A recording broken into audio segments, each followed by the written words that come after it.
Hey guys, back with me again in this channel. On today's video, I'm gonna give you a tutorial on how you can find the TikTok newest trends. So here, I'm going to open TikTok, and if you want to find what's current trend on TikTok, it's actually pretty easy. Go to the search column at the top, and then in here you'll find there is a section on you may like. So this actually what's currently trending or new trend on TikTok. So for example, there's um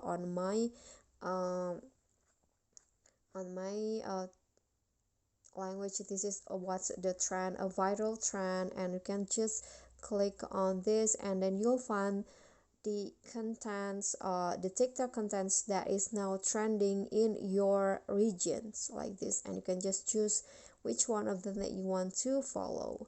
Okay guys, so that's all for me. That is how you can find the newest trends on TikTok. I hope this tutorial will be helpful to you.